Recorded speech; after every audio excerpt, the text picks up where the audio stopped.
Habíamos dicho que esta clase iba a ser una clase de repaso, ¿no? Vamos a empezar a repasar temas. Eh, Había una cosa que te quería consultar. Vos el otro día me había hecho una consulta con respecto al tema del,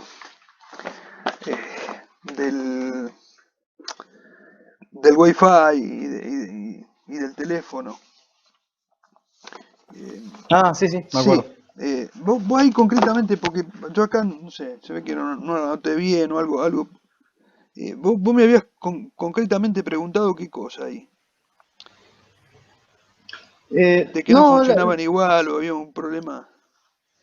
no, la duda es simplemente, es que vio que el 4G Sí, eh, no es constante como el Wi-Fi. O sea, sí, no, eso simplemente. O sí, sea, pues si en el caso de que por más que vos tengas 4G, por ejemplo, si yo sí, pongo el teléfono con esta clase, el sí, 4G funciona constantemente. sí, sí, Cuando carga una página, por ejemplo, sí, comunidades, sí, una vez que la carga, sí, se corta. está No, bien. no sé cómo explicarlo. Sí, sí, sí, sí, sí, te entendí, sí, ahí Eso está. es una Está simple bien, duda nomás, porque yo lo que está bien, tenía pensado igual era hacerlo con la computadora y ponerle el está teléfono bien. el Sí, Meet. pero hay casos que no tienen por ahí. Me habían planteado un caso que no tenían computadora también y bueno, y entonces ahí hay un problema. Pero bueno, vamos a ver este, cómo se puede solucionar de la mejor manera. Ujú. Este, Igual hubo reuniones acerca de que sí, estamos por volver. no sé, no sé.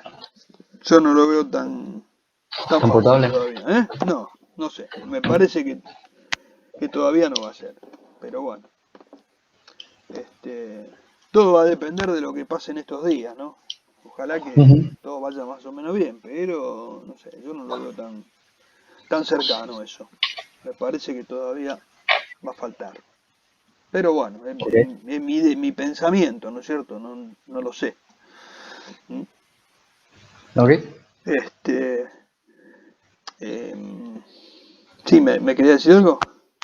No, no, no. Ah, bueno, antes de arrancar hay una cosita, acá, para todos los alumnos que el día del examen soliciten algún certificado de trabajo, algo así, ellos tienen que enviar un mail. Yo después lo voy a copiar acá, se los voy a copiar acá en el WhatsApp para que lo tengan. ¿M? Em, o sea, van a tener que enviar un mail a la Secretaría Estudiantil, y acá les pasamos la dirección de correo. Entonces en el cuerpo del mail el alumno va a poner el nombre, apellido, legajo, todo. Entonces el secretario estudiantil lo firma virtualmente y después la cátedra le pasa a estudiantil la lista de alumnos que rindieron para que ellos confirmen la asistencia. Entonces ahí eso yo ahora se los copio esto para que lo tengan por las dudas, para que no haya, para que por cualquier cosa sepan cómo hacerlo. ¿M? Eh, a ver, se lo voy a copiar acá. Y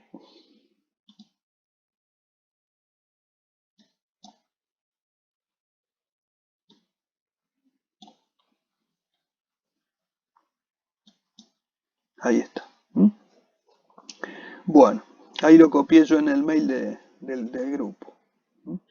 Bueno, acá yo tenía una consulta por un tema, me mandó Vanina una consulta de el tema de los intereses financieros, los componentes financieros implícitos. Dice, o sea, cómo calcularlo y cómo sé que están, me pregunta.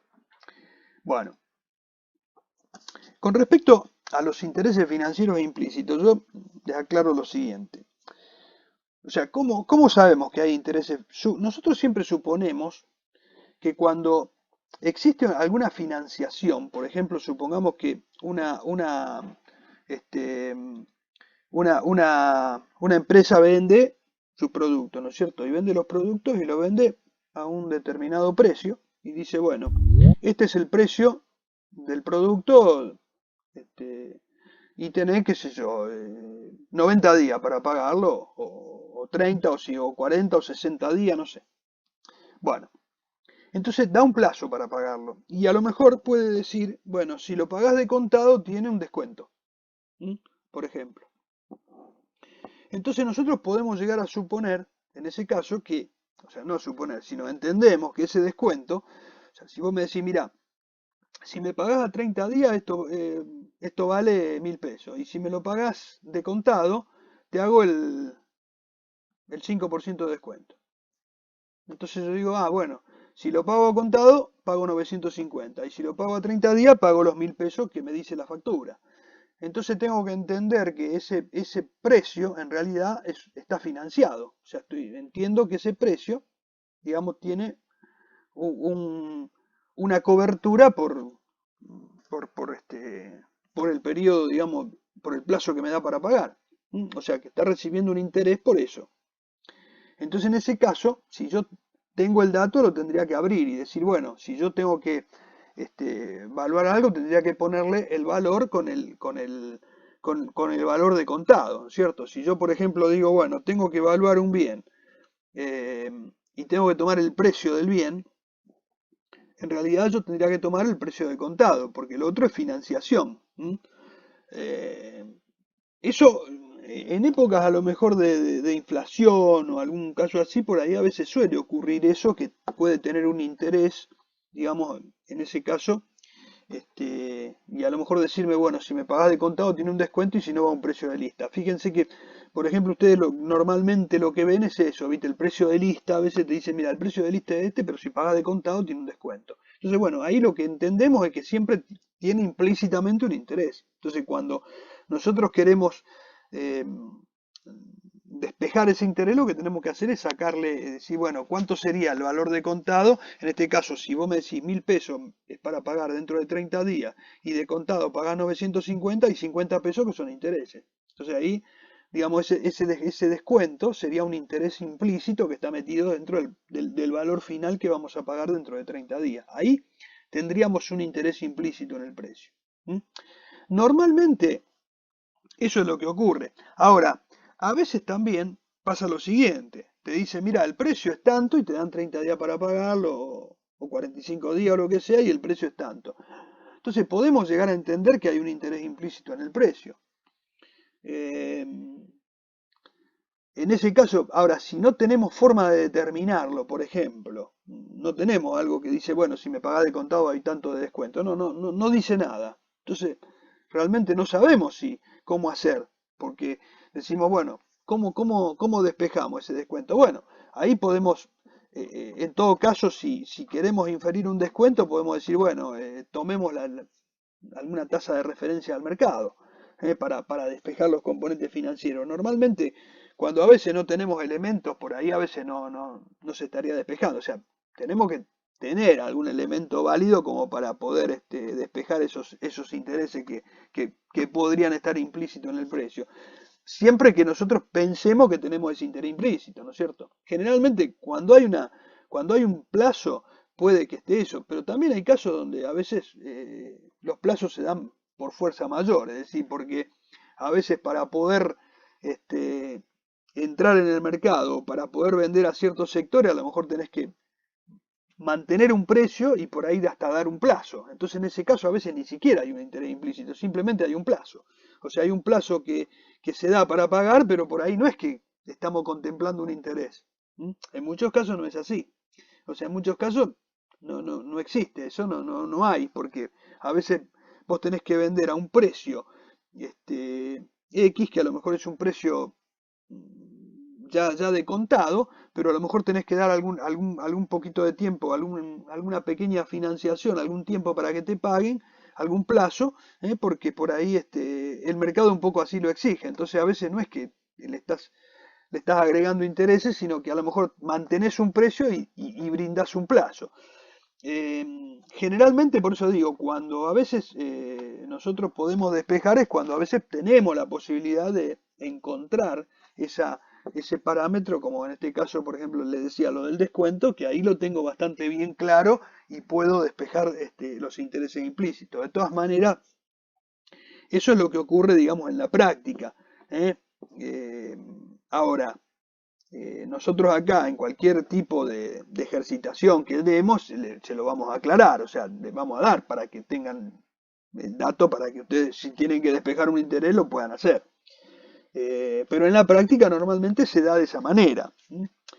Ustedes, por ejemplo, bueno, si bien ahora estamos viviendo un periodo inflacionario, yo he vivido periodos con inflaciones altas, muy altas, donde, qué sé yo, a lo mejor teníamos en un mes un 15% o un 20%, no sé, o sea, inflaciones que eran bastante pesaditas.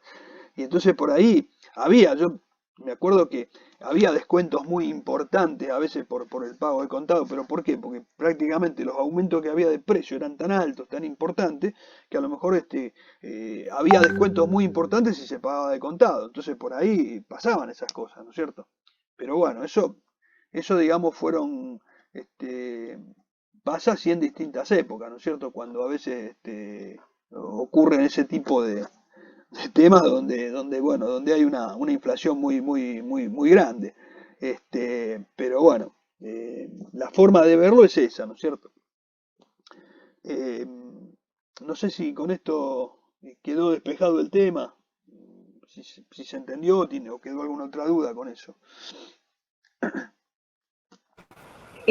No, yo cuando le pregunté era justamente por eso, Sí, porque no sabía cómo darme cuenta de que está o no, claro, pero me queda claro de que lo van a aclarar, que sería otro precio si no fuese claro, eh, a plazo. claro.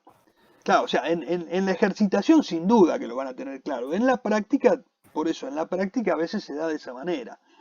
Pero digamos, en lo que es la ejercitación, no es que te vamos a decir, bueno, qué sé yo, hay 90 días de plazo y no te decimos nada y bueno, voy a inventarte una tasa de interés. No, normalmente le vamos a decir, mira, contiene una financiación de tanto, el precio, digamos, es así y al precio de contado se le cargó un interés de tanto. Entonces, bueno, o lo despejás o sea, eso va a ser así, o sea, no es que si pasara algo así lo van a tener, el dato, digamos. ¿M? De todas maneras, no imaginen, vuelvo a lo del otro día, no imaginemos ejercicios largos, complejos, porque van a ser, digamos, puntuales y cortos. Y si hay alguna cuentita, por ahí va a ser una cuentita muy puntual. Qué sé yo, a lo mejor tomar una cantidad por un precio y nada más, ¿no? Donde a lo mejor van a tener que aplicar un concepto y saber elegir a qué valor evalúan, por ejemplo. Sí, supongamos que le diga, bueno, a ver, tengo que evaluar existencia a tal fecha en el modelo tal. Entonces, tengo tantas unidades y qué sé yo, y les doy distintas opciones de precios que tengo.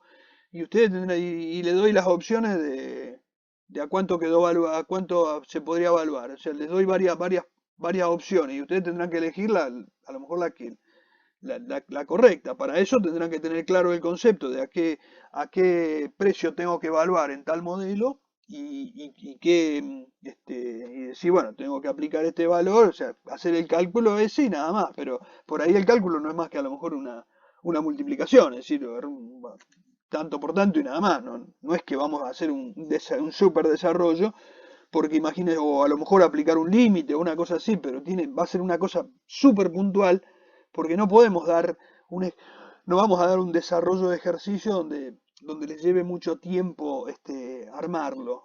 Y si son preguntas, van a ser preguntas a lo mejor muy precisas, donde por ahí van a tener que tener claro el concepto, porque por ahí no es que van a hacer preguntas donde este, digamos, si no tiene muy claro el concepto, por ahí a lo mejor le puede costar responderla o elegir la alternativa válida, pero si tienen claro el concepto, la van a poder elegir bien. O sea que no va a ser algo donde van a tener que estar pensando o trabajando mucho tiempo, porque va a ser un tiempo medio limitado para cada respuesta, porque si no, no van a llegar a hacer el ejercicio. Entonces tenemos que tratar de que sea muy puntual y muy preciso, ¿no es cierto? Bueno, eh, no sé si estuvieron viendo algo, vieron algunos temas donde podía haber algún tipo de refuerzo, de preguntas o algún tipo de punto que quisieran aclarar. Yo voy a repasar un poquito algunas ejercitaciones y donde voy a refrescar conceptos. Si a ustedes les parece, yo podría ir haciendo eso, porque me parece que por ahí es la forma de que vayamos repasando un poquito todo esto que fuimos dando. ¿Mm? Profe, Sí, antes de arrancar con eso, sí, le pregunto yo, al menos yo, mi complicación está siempre en la parte teórica. sí. ¿Van a hacer, por ejemplo, poner verdadero o falso tal enunciado o van a dar un enunciado y A, B, C, D? Mira, eh, exacto, estamos pensando en hacer un tipo multiple choice. O sea que, por Ujú. ejemplo, te vamos a dar 5 alternativas. ¿Mm? Ya sea de valores o de, qué sé yo, por ejemplo, no sé, poder decirte, mira, qué sé yo, el activo es tanto de una empresa a tal fecha, el activo era de tanto, había un pasivo de tanto, había un aporte de tanto, qué sé yo, bueno, a ver, el capital a mantener ascendía a tanto y te damos varias alternativas, ascendía a y te damos varias alternativas. Igual a lo mejor con los datos que tenés que decir, bueno, cuál es el capital a mantener, por ejemplo. Para lo cual vas a tener que tener claro el concepto y saber que, bueno, tengo que sumar este número, o hacer esta resta o hacer esta suma y ya está. O sea, no es que vas a tener un super desarrollo. Y por otro lado pueden ser preguntas, qué sé yo. A lo mejor una pregunta este, de exposición, conceptual, de los distintos temas, y bueno, y vos vas a tener que responder en base a eso, ¿cierto? O sea, pero no es que vos vas a tener que escribir la respuesta, sino que te vamos a dar varias alternativas y vos tendrás que elegir una. ¿Mm? Pero por ahí van a ser a lo mejor definiciones o una explicación así muy concreta, con un renglón, una cosa donde ahí te ponemos, te damos a elegir distintas alternativas y vos tendrás que elegir la válida. ¿Mm? Por ahí va a ser un poco la cosa, ya sea en números Ah, ok. o en conceptos. O Pero en conceptos, claro. no verdadero o falso, sino estamos pensando en hacer un tipo multiple choice. O sea Mm, que tengan varias alternativas y ustedes tengan que elegir una que sea válida. ¿Mm? perfecto. Eso Ok. va a ser un poco el tema. ¿Mm? Bien. ¿Qué otra cosita? ¿Alguna otra pregunta? Bueno, a ver. eh, yo voy a hacer hincapié un poquito en en algunas cosas puntuales por ahí. Este,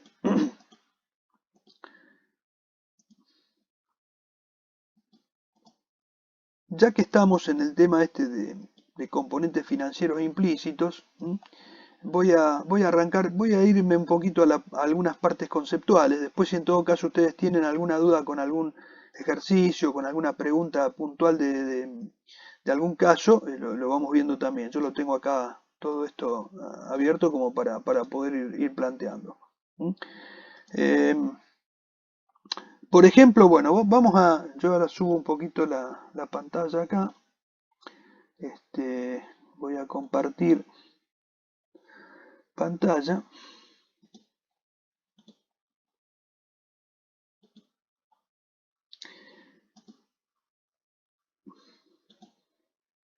Ahí está. ¿Lo ven? Sí, se ve, profe. Bueno, ahí un poquito vamos a hablar de este tema de lo que son los componentes financieros, componentes financieros implícitos acá. Bueno, fíjense que nosotros acá, yo acá les decía, comentaba en este tema, los componentes financieros, dice, son diferencia entre precio de compra o venta, ¿m? Al contado y los correspondientes a operaciones que no se encuentran explicitadas en la documentación que sustenta la operación. O sea, concretamente son los intereses, dijimos, ¿no?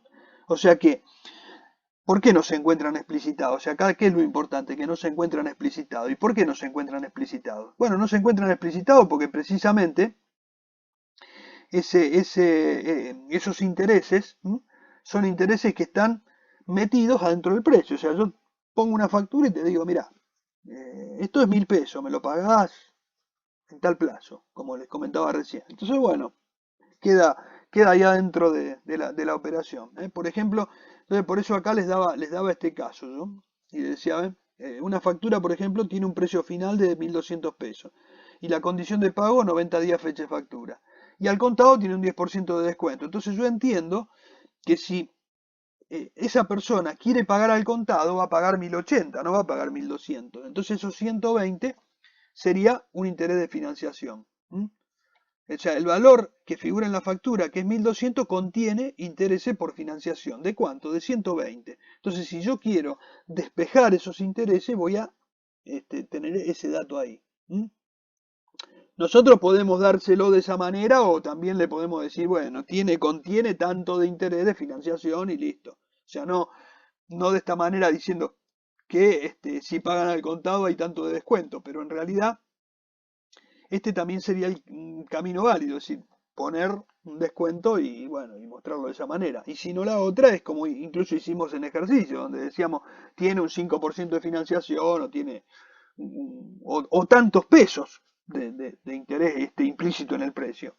Y ya está, hasta le dábamos el dato, ni siquiera por ahí hemos tenido que hacer el cálculo, porque ya por ahí le hemos dado el dato de cuánto estaba implícito en el precio. ¿Se acuerdan que por ahí había un ejercicio, un caso donde se hacía una venta de un bien de uso y decíamos, bueno, había sido adquirido y en ese momento tenía dentro del precio, había tanto de interés, o sea que simplemente ahí tenían que restar ese número y listo, y ya tenían el valor.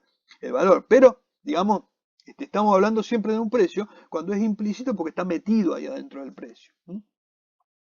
Bien, después, otro punto que también nosotros estuvimos hablando era el tema de costo. Nosotros cuando hablábamos de costo también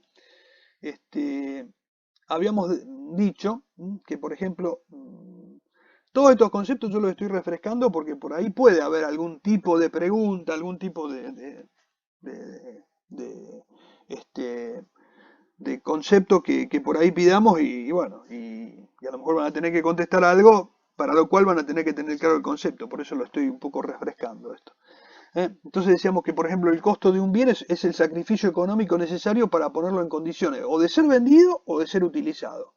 Por ejemplo, supongamos que es un bien de uso. Bueno, si es un bien de uso, digamos, yo tengo que hacer un esfuerzo económico para poder utilizarlo. O sea, si por ejemplo yo compro una máquina, ¿qué va a integrar el costo de una máquina? Solamente lo que me dice la factura. O sea, yo tengo una factura de compra y digo, mira, compré esta máquina en 1.000.000 de pesos y bueno, esta máquina, digamos, el costo de esta máquina es el 1.000.000 de pesos, el valor que yo voy a registrar en el libro como del bien de uso y que voy a amortizar o lo que sea. Y no, en principio ese valor va a ir de cabeza, o sea, es uno de los valores que va a integrar el precio. Pero, por ejemplo, si yo esa máquina la tengo que poner en funcionamiento y para poder ponerla en funcionamiento, o sea, para que esté en condiciones, acá como dice, de ser vendido o utilizado, en este caso utilizado, yo esa máquina la tengo que poner a punto. Tengo que a lo mejor, qué sé yo, si yo la tengo que ubicar en un sector de mi fábrica, por ahí tengo que a lo mejor adecuar alguna instalación para que esa máquina funcione ahí. Qué sé yo, a lo mejor tengo que prepararle una descarga a tierra especial. Bueno, listo, entonces ya tengo un costo ahí. A lo mejor tengo que poner un tablero para poder conectar esa máquina y todo y que esté independiente del resto, con un disyuntor especial, con una cosa. Y entonces todo eso que yo tengo que invertir, que a lo mejor no es el valor de la máquina, por ahí es un 5% más, un 10% más, no sé. Pero es una cantidad de cosas o de reformas o cosas que tengo que hacer para que esa máquina funcione. Todo ese costo que a mí me demanda, todo ese esfuerzo económico, ese sacrificio económico que estoy haciendo, es para ponerla en funcionamiento, o sea, para que la pueda utilizar, porque si no la máquina, bueno, la tengo ahí, pero si no la puedo utilizar, digamos, no está cumpliendo la función para que la compré, o sea, está ahí, no es un adorno, no es un florero, sino que tengo que producir. Entonces, para ponerla a producir, yo necesito a lo mejor hacer algún gasto adicional, como les decía recién. Entonces, ese gasto adicional va a formar parte de ese costo de la máquina. O sea, cuando yo tenga que armar el costo de esa máquina, le voy a sumar todos aquellos valores que sean necesarios para ponerlo en condiciones de ser, por ejemplo, utilizado. Del mismo, pero lo que sí tenemos que tener en cuenta es que esa máquina tiene que tener, digamos, tenemos que sumarle aquellos valores que están en condiciones de ser vendidos o utilizados. O sea, todo lo que sume a esa máquina, ¿no es cierto? Todo lo que haga al costo de esa máquina. Porque, por ejemplo, si yo a lo mejor tengo algún gasto que no es necesario para ponerlo en funcionamiento, o sea, es un gasto a lo mejor porque yo lo quise hacer, no va a formar parte del costo de esa máquina. ¿Eh? Por ejemplo, qué sé yo, si yo digo, mira, a mí, por ahí había un caso, un ejercicio que decía, no me gusta el color que tiene, cómo está pintada, la voy a pintar de otro color. Bueno, eso no es un gasto necesario, eso es un gasto. Ahí no lo activo ese gasto, no lo activo, no lo sumo al valor del bien de uso, porque en realidad es un gasto innecesario. O sea, no es necesario, es innecesario. Si se quiere un capricho, digamos, si lo queremos poner así como bien, resaltarlo bien. O sea, es decir, a mí se me ocurre que la quiero pintar de otro color. ¿Eh?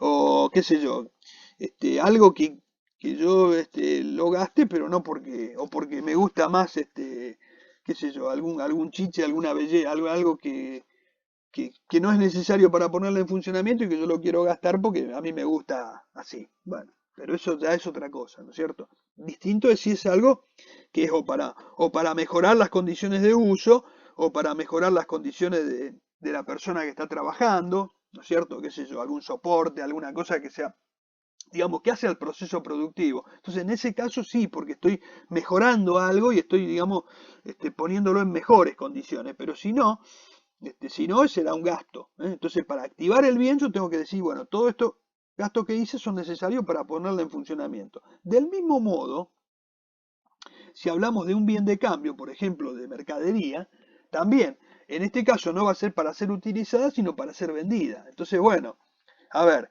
los gastos necesarios para que esa mercadería pueda ser vendida. O sea, si yo, por ejemplo, compro la mercadería, y la mercadería está, qué sé yo, la compro en Entre Ríos, ¿no es cierto? Me la tienen que mandar, pero yo la compro, es mía, pero está allá, en un depósito allá.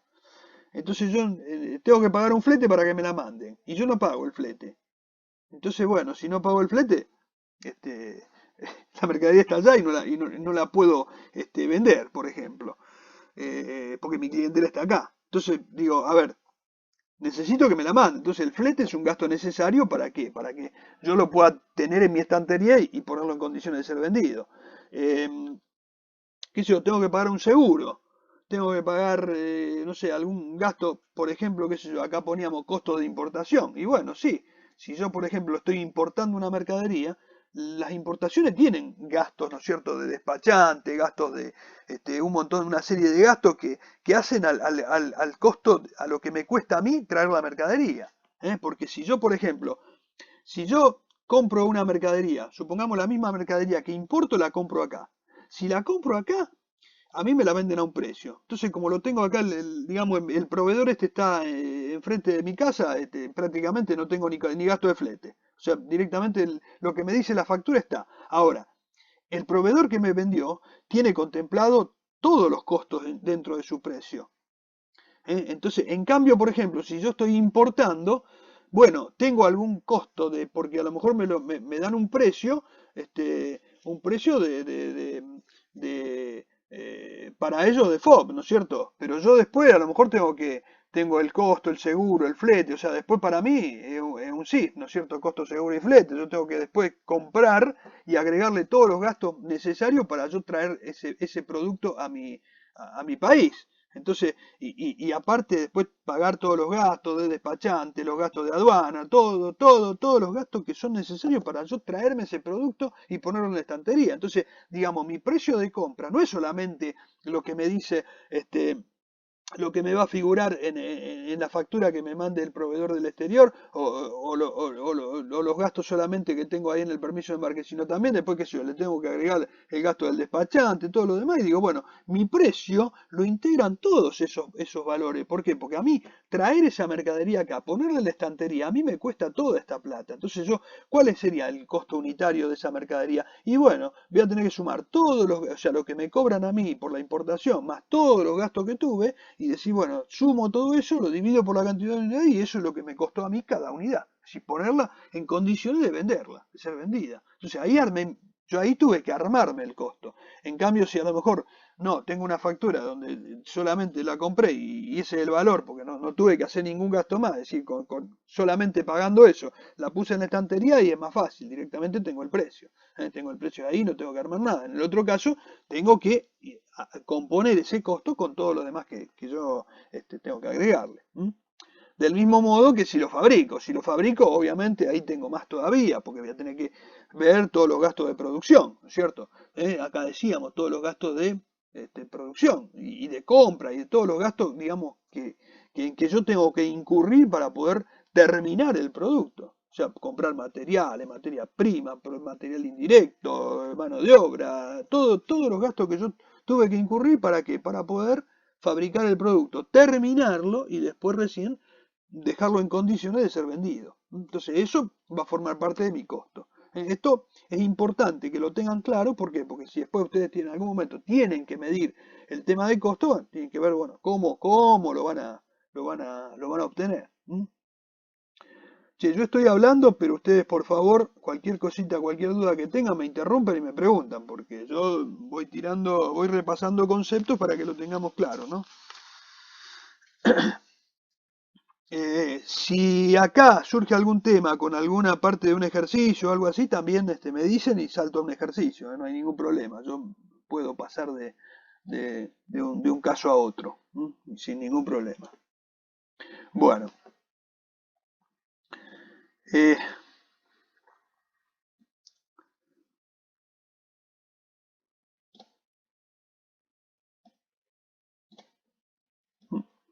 Ven, acá por ejemplo teníamos nosotros una parte genérica de lo que era costo, ¿no es cierto? Y acá decíamos que entonces costo de adquisición es la suma de ese precio que debe pagarse por su adquisición, un importe nominal, o sea, precio por pago al contado, o sea, acá digamos sacándole el componente financiero, o sea, por supuesto que si hay un componente financiero yo se lo tengo que sacar, o sea, cuando acá hablamos en la solapa anterior de la primera, que hablamos de componente financiero, bueno, le sacábamos esos 120 pesos que eran intereses, bueno, entonces, obviamente que si yo tengo que considerar el costo de adquisición, ahí, independientemente de cómo lo pague, yo tengo que tomar como precio de compra el valor de contado, o sea, el valor limpito de intereses, sacarle los intereses y dejar ese precio de contado, porque en realidad yo lo que estoy acá tomando es el costo de adquisición y el costo de adquisición no tiene que tener intereses metidos en el precio, del mismo modo que cuando hablo de venta, hablo de la operación comercial y acá de compra también estoy hablando de la operación comercial, por lo tanto las operaciones comerciales no tienen intereses dentro de sus valores. Los intereses forman parte de financiación, tanto sea cuando compro como cuando vendo. Entonces, y acá decía, bueno, yo en este caso, si yo el precio contado no lo conozco porque tengo un precio directamente financiado, bueno, es lo que yo les comentaba, o tengo a lo mejor algún dato como puede ser el descuento, o a veces puedo estimar el valor de interés, de un interés de mercado, y entonces se lo detraigo y estimo un valor de contado. Eso, digamos, lo podemos hacer. En el caso nuestro, siempre nosotros el dato se lo vamos a dar, pero en la práctica eso, si no sucede, o sea, obviamente no te van a dar el dato porque no es un ejercicio, entonces el dato lo tienen que buscar ustedes, y por ese lado, bueno, hay que ir a ver de dónde lo sacamos, ¿no es cierto? Entonces, bueno, una forma también es poder, en algún caso, si no tenemos el dato del descuento o de lo que sea, tendremos que ver cuánto sería valores a un interés de mercado y de traerle esos intereses para establecer un valor de mercado. Si estuviésemos hablando de construcción, por ejemplo, de construcción de un bien, estaríamos hablando acá de que, por ejemplo, puedo tener costo de producción o construcción. Entonces, dice, los costos de materiales e insumos necesarios para producir. Yo tengo compra de materiales, etcétera, etcétera. Y también los costos de conversión de esos materiales, porque yo compro el material, pero qué sé yo, si yo fabrico una pieza de metal, bueno, a lo mejor compraré hierro, acero, lo que sea, no sé. Y tendré que convertirlo ese producto en un producto terminado. Entonces, bueno, para eso necesito mano de obra, necesito algunos otros servicios, etcétera. Y para poder, digamos, transformar esos materiales en el producto final que quiero, que estoy, que estoy elaborando. ¿Mm? Bien. Claro, Después, profe, pero sería la, sí, la suma del A y del B. por supuesto, Ah, por claro, supuesto, claro, sí, claro. sí, sí, sí. O sea, lo que pasa es que son, digamos, son dos fuentes diferentes. O sea, por un lado yo tengo los materiales son más fácil, ¿no es cierto? Porque yo digo, qué sé yo, si por ejemplo yo digo, mira, yo para fabricar a lo mejor esta, esta pieza yo necesito tanto de fleje, tanto de chapa, tanto de, no sé, tantos tornillos, tengo todos digamos, los materiales necesarios para que van metidos en el producto. Entonces, bueno, ahí es fácil. ¿Por qué? Porque yo digo, bueno, tengo este, tanta cantidad de esto y ya está. Y digamos, sumo los materiales. Y después tengo que evaluar, tengo la otra parte, o sea, después tengo el tema de transformar todo eso, entonces ahí tengo, qué sé yo, el gasto de energía eléctrica, prorratear el consumo de electricidad por producto, prorratear la mano de obra por producto, es decir, la mano de obra que yo tengo y afectar cuánto tiempo me lleva a producirlo, cuántas cargas sociales tengo, después tengo otros gastos fijos que a lo mejor no los puedo asignar directamente, pero por ahí los reparto, los distribuyo. ¿Mm? Porque, por ejemplo, vos tenés a lo mejor, qué sé yo, un alquiler del taller. Y vos decís, bueno, pero el alquiler del taller, ¿cómo se lo pongo? Y bueno, tendré que tomar la cantidad de productos que yo fabrico por mes y decir, bueno, lo divido el alquiler por la cantidad de productos y a cada producto le sumaré como costo, digamos, un pedacito de ese alquiler. ¿Mm?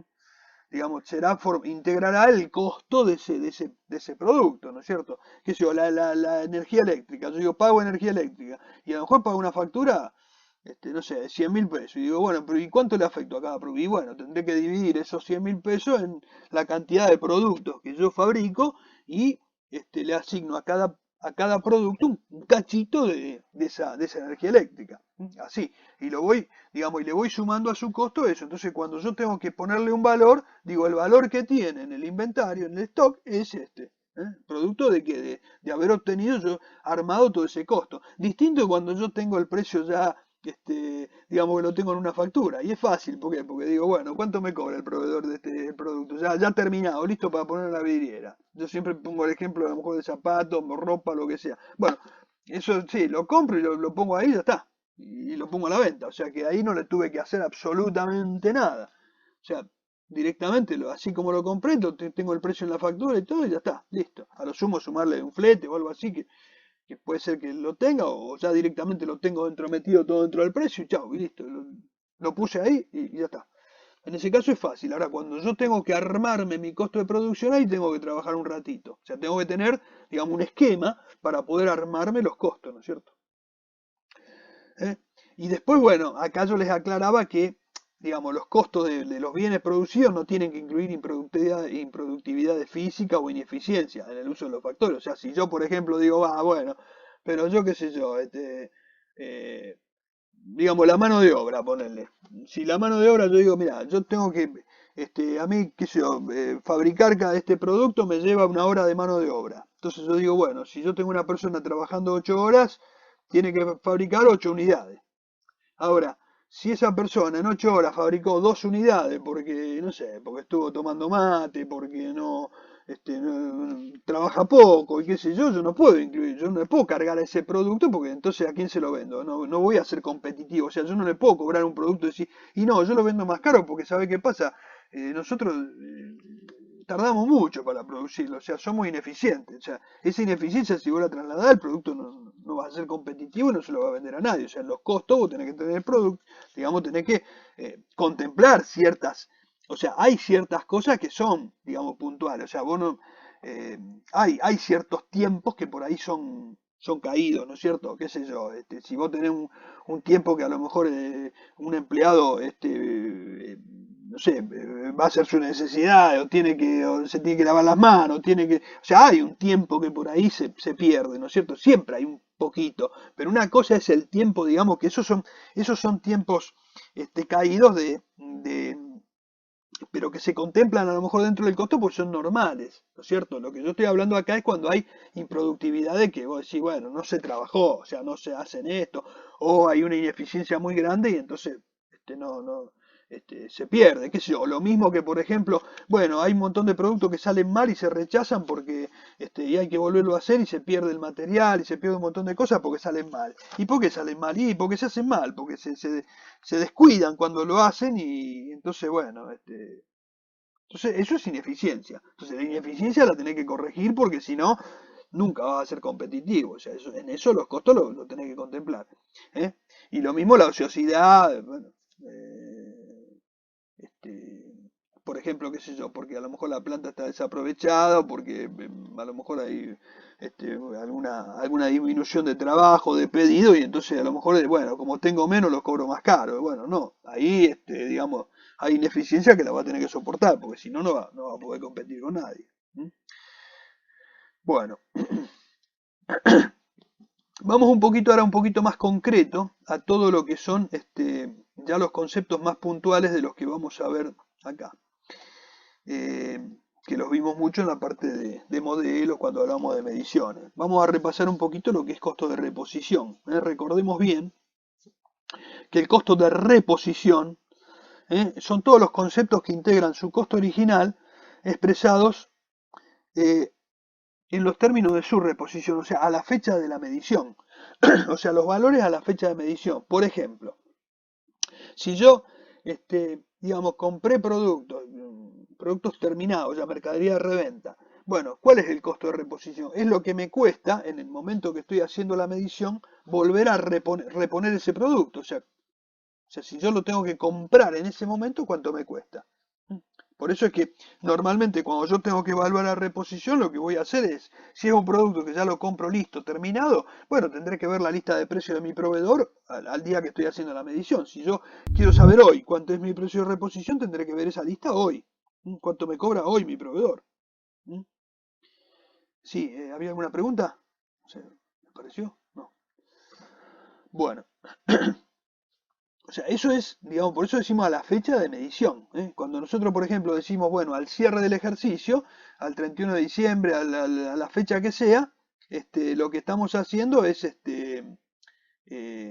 verlo esto a la fecha de la medición. Bien. Que en este caso sería, qué sé yo, la de cierre del ejercicio o del momento que lo quiera hacer. Lo mismo. Ahora, ¿de dónde puedo obtener todos esos valores? Bueno, por ejemplo, las cotizaciones o lista de precios de proveedores, lo que yo les decía recién. Yo tengo una lista de precios del proveedor y digo, bueno, este es el valor de cotización o lista de precios que tengo de mi proveedor y que sé cuánto me cuesta hoy reponerlo. Por ejemplo, en otro caso, bueno, puede ser costo de producción o construcción. Entonces, bueno, en este caso tendré que ver, en el caso que yo fabrique el producto o lo construya, entonces, bueno, ahí tendré que ver cuánto me cuesta comprar determinados productos, que lo tendré, digamos, de la lista de precios de los materiales, etcétera, y después el costo que yo tengo de producción, qué sé yo, si ustedes, no sé, le encargan a un carpintero, mira, haceme este mueble, ¿qué va a decir? Bueno, mira, el tipo que te dice, bueno, de materiales tengo esto, y después, y de mano de obra tanto, y bueno, suma, o sea, te está armando un costo de fabricación de ese producto. Entonces, bueno, ahí nosotros, digamos, como una fábrica tendremos que hacer cuál es mi costo de producción de los bienes que tenemos, tomando esos valores. Después, por ejemplo, bueno, también lo podemos obtener de las órdenes de compra colocadas y pendientes de recepción. Por ejemplo, bueno, son las órdenes de compra que ya tenemos en otros proveedores. A lo mejor si no tenemos todavía los valores de reposición, o sea, no, en lugar de lista, ya a lo mejor tenemos comprado el material o tenemos encargado el material y ya sabemos cuánto nos cuesta reponerlo. O sea, porque ya lo tenemos ahí, digamos, la cotización ya la tenemos metida dentro de nuestra orden de compra. Es lo mismo, es la cotización en definitiva. Esto un poquito son elementos que nos van a dar datos de dónde vamos a sacar los datos para armar nuestro costo. Bueno, qué sé yo, si hay mercado público, donde a lo mejor la publicación está, digamos, ya hay datos públicos, porque a lo mejor es algún producto, algún bien que tiene oferta pública o que se pueda encontrar en el mercado con una cotización, bueno, ahí ya directamente tenemos el valor de cotización de ahí del mercado, o en otro caso alguna tasación especial. Profe, el Sí, D es el que decíamos mercado transparente, ¿no? puede ser. Y sí, porque si son Ujú. con cotización, generalmente puede llegar a ser algo de mercado transparente. Ah, ok. Eh, Teóricamente sería eso, ¿no? Porque generalmente cuando tengas oferta y demanda de mercados públicos es donde tenés, digamos, un mercado transparente, ¿no? Ahí. Eh, y después, bueno, tasaciones especiales, qué sé yo, a lo mejor hay casos donde por ahí no tenés un punto de referencia, porque a veces por ahí eh, es muy común que algunas empresas, a veces por ahí tiene alguna, qué sé yo, en algún bien o algo así, tenga algún costo a medida, porque a lo mejor son cosas especiales y entonces por ahí pide una tasación especial porque a lo mejor se lo fabrican a pedido. Entonces, bueno, en ese caso tendrá también una cotización especial de eso. Y si hablamos de costo de reproducción o reconstrucción, acá estamos hablando de cuando, por ejemplo, cuando nosotros hablamos de mercadería de reventa, decimos costo de reposición. Ahora, cuando decimos costo de reproducción o reconstrucción, es lo mismo, es el mismo costo, el de reposición. Nada más que decimos reproducción o reconstrucción, ¿por qué? Porque en lugar de comprarlo ya hecho, lo producimos nosotros, o lo fabricamos nosotros, pero o sea, decir reproducción o reconstrucción es lo mismo que decir reposición. Lo que pasa que generalmente nosotros vamos a usar costo de reposición para todo. Decimos costo de reposición como un término general. Pero, digamos, si queremos ser un poquito más exquisitos, podemos decir, mira, vamos a decir costo de reposición cuando ya lo compramos terminado, compramos una mercadería de reventa. Pero cuando la fabricamos nosotros decimos, en lugar de decir costo de reposición, decimos costo de reproducción o reconstrucción. Pero en definitiva es lo mismo, o sea, podríamos decir siempre costo de reposición, porque en definitiva o lo reponemos porque se lo compramos un tercero o lo reponemos porque lo fabricamos nosotros, pero sería una reposición igual. O sea que decir costo de reposición o reproducción o reconstrucción, estamos hablando de lo mismo, el mismo concepto. O sea, es volver o sea, reponer ese producto a la fecha de medición. En un caso, a lo mejor dependeremos de ver cuánto nos cobra el proveedor y en este caso diremos, bueno, cuánto nos cuesta a nosotros producirlo. O sea, acá tendremos una mezcla de cosas, ¿no es cierto? De materiales y cosas que sí se lo compraremos a los proveedores y además otros elementos que ponemos nosotros, mano de obra, otros gastos, etcétera, que digamos también tenemos que evaluarlo y meterlo en ese armado de costos. Pero en todos son costos, digamos, son valores corrientes, ¿no es cierto? Valores corrientes de producción, ¿m? O de reposición. Bien, cuando nosotros habíamos hablado de valores corrientes de los bienes, estábamos hablando de valores corrientes eh, a los que llamábamos, eh, teníamos dos tipos de valores corrientes, de entrada y de salida. Esto acá va a ser importante que lo refresquemos bien, porque nosotros, acuérdense que vamos a trabajar mucho, o sea, cuando trabajamos en evaluaciones, vamos a tener en cuenta todo este tipo de valores, sobre todo en los modelos en los que, digamos, trabajemos con valores corrientes. Entonces, cuando decimos valores corrientes de los bienes, son aquellos valores que corresponden al momento de la medición. Son gamas de valores que corresponden a ese momento de la medición. Si nosotros decimos, bueno, al cierre del ejercicio, bueno, ¿qué valores corrientes son al cierre del ejercicio? Y tenemos dos. Ya lo fuimos mencionando, ¿no es cierto? El primero es el valor de entrada, que ya lo venimos hablando, recién lo estuvimos viendo. Costo de reposición. Bueno, eh, entonces estamos hablando de costo de reposición general, así como dijimos recién, o también podemos hablar de reproducción o reconstrucción si lo estamos fabricando nosotros. Pero en realidad es de entrada. ¿Por qué? Porque es lo que nos costaría volver a meter ese producto en la estantería. O sea, si nosotros decimos, bueno, ¿cuál es el sacrificio económico que tenemos que hacer para poder tener ese producto hoy en la estantería? Entonces, bueno, ahí estamos hablando o de reposición porque lo compramos o de reproducción o reconstrucción porque lo fabricamos nosotros. Pero digamos, ¿cuánto nos costaría hoy ese producto? Bien, entonces ahí estamos hablando de un valor de entrada al inventario nuestro, al stock nuestro. Ahora, cuando nosotros vamos a hablar de un valor de salida, ahí estamos pensando en cuánto obtendríamos nosotros por su venta. ¿Mm? ¿Cuánto obtendríamos por su venta? Entonces acá no estamos hablando del valor, o sea, el valor de salida, ya estamos hablando de realizar el producto. Cuando estamos hablando de entrada, estamos hablando de comprar el producto o fabricarlo para poder después venderlo. Acá estamos hablando de venderlo, ¿eh? De realizarlo. O sea, cuando nosotros realizamos ese producto, o sea, lo vendemos ese producto, vendemos y aseguramos su precio, bueno, en ese caso estamos hablando de valor de realización. ¿Eh? Estamos hablando de venta, realización también es, también se habla de realización cuando se dice de cobrar o de asegurar su cobro. Entonces también hablamos ahí de realización, pero acá en este caso está usado, digamos, más general, o sea, en términos de venta y de asegurarse su cobro, ¿no es cierto? Bueno, es el valor de realización del producto. Entonces, ¿cuál es el valor de realización acá? Estamos hablando de valor de salida, es decir, lo que me va a ingresar si ese producto sale de mi stock. Entonces, tengo los precios de contado correspondientes a transacciones no forzadas entre partes independientes en las condiciones habituales de negociación. Esto es, en definitiva, el precio que va a tener el producto de contado. Digamos, transacciones no forzadas. Bueno, sí, son transacciones no forzadas. ¿Por qué? Porque son ventas, digamos, ofrecidas y bueno, y alguien la compra o no. No es que forzado, que sería que me obliguen a venderlo a un precio. En este caso no, yo tengo un precio y lo vendo a un precio. Después si yo decido hacer un descuento, una bonificación, es una cosa, una política comercial, pero no necesariamente acá no hay presión de ningún tipo, por eso es no forzado, ¿no es cierto?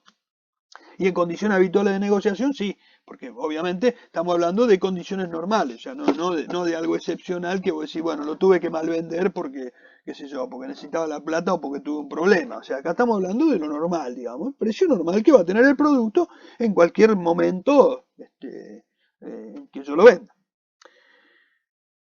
Ingresos adicionales, no atribuibles a la financiación. Ve que lo aclara muy bien.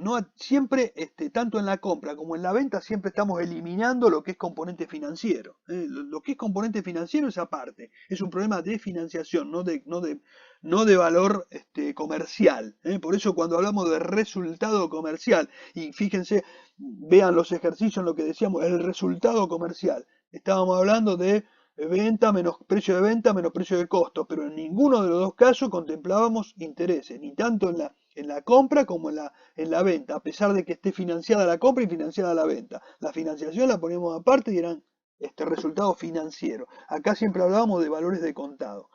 Entonces, los ingresos adicionales no atribuibles a financiación que la venta generase por sí. Por ejemplo, un reembolso de exportación. Yo les puse el ejemplo, reembolso de exportación, ¿por qué? Porque es un ejemplo muy claro. Generalmente cuando hay una exportación hay un reembolso por la exportación. ¿Por qué? Porque generalmente es como un incentivo a la exportación que a veces hay. A veces está, a veces no está, a veces lo sacan, a veces lo ponen, los gobiernos juegan un poco con eso, con la necesidad de dinero, de divisas, pero generalmente es como un pequeño incentivo que hay a la exportación. Es decir, también por ahí, a veces hay casos donde tienen hasta retenciones, las deportaciones, cosa que también es un caso, digamos, que digamos no sería lo mejor, ¿no? Tener retención a las exportaciones, pero bueno, lo hay. Pero en este caso estamos hablando de ingresos adicionales como ese reembolso. Es decir, yo por ejemplo vendo un producto a X pesos y a lo mejor el gobierno me reembolsa a lo mejor un 5% de eso. Bueno, entonces yo lo vendo a 100 pesos y además el gobierno me da un 5% más. Entonces a mí en realidad, ¿cuánto me termina, cuál termina siendo mi precio? Y 105, porque 100 es el precio que yo lo vendo y el cliente del exterior me paga 100 pesos. Me manda 100 pesos, ¿no es cierto? Me paga. Y yo además el Estado me da 5 mangos más porque, bueno, me da como un premio, como un reembolso por esa exportación. Como yo pagué impuestos, o sea, por ahí digamos, tuve para fabricar el producto, pagué impuestos, etcétera, cargas sociales, todo lo que pagué, bueno, el Estado me dice, bueno, como lo exportaste y eso hace que ingresen divisas al país, bueno, te damos un reembolso para que, o por ahí quieren incentivar a lo mejor algún tipo de producto, o también lo usan por ahí para poder eh, hacerlo un poquito más competitivo, porque a lo mejor yo tengo un precio que no lo puedo aumentar en el exterior porque eh, si me voy mucho más arriba, o un poquito más arriba, por ahí no lo vendo, no lo consigo colocar en el exterior, entonces bueno, el gobierno, y al gobierno le interesa por el ingreso de divisa, bueno, por ahí a veces tiran algún tipo de reembolso por ese producto. Y bueno, también le tendría que deducir, así como le sumo esto, si corresponde, también le tendría que deducir los costos ocasionados por la venta, por ejemplo, una comisión, impuesto de ingresos brutos y algún impuesto similar que se pague por la venta, que en ese caso me están reduciendo lo que yo voy a obtener por la venta, o sea, lo que a mí me va a quedar por la venta. Y ojo, acá yo aclaro siempre lo mismo para que lo tengamos bien claro. No estoy hablando del costo del producto, o sea, estoy hablando de costos o gastos, más que costo por ahí podemos decir gastos ocasionados por la venta, que son por ejemplo una comisión. La comisión no es un costo, no estamos hablando del costo del bien, es una comisión que le pago al que vende, o sea, al vendedor. Por ejemplo, que si yo digo, mira, te pago un 3% de comisión por cada producto que vos vendas. Entonces, bueno, si vos vendés un producto a 100 pesos, te pago 3 pesos de comisión. Entonces a mí en realidad no me quedan 100, me quedan 97. Porque 3 pesos te lo pago porque vos me estás como una comisión por la venta. Entonces, bueno, esa comisión en definitiva no va a formar parte de mi valor neto de realización, porque a mí no me queda neto de la venta, no me queda un precio neto de 100, me va a quedar 97. Entonces, en ese caso, estoy deduciendo de esos 100 pesos los 97 que estoy pagando de comisión. Entonces, ahí estoy sacando ese valor. Y acuérdense que este valor neto de realización es uno de los valores que nosotros vamos a usar para determinar nuestro valor límite. O sea que acá estamos ante un punto muy importante. El valor neto de realización va a ser aquel que nos va a permitir, va a ser uno de los valores que vamos a utilizar para poder determinar nuestro valor límite. Cuando ahora mismo lo vamos a ir, viendo, ¿no es cierto? Bien. Entonces, no sé, hasta acá si tienen alguna duda me dicen, si no sigo.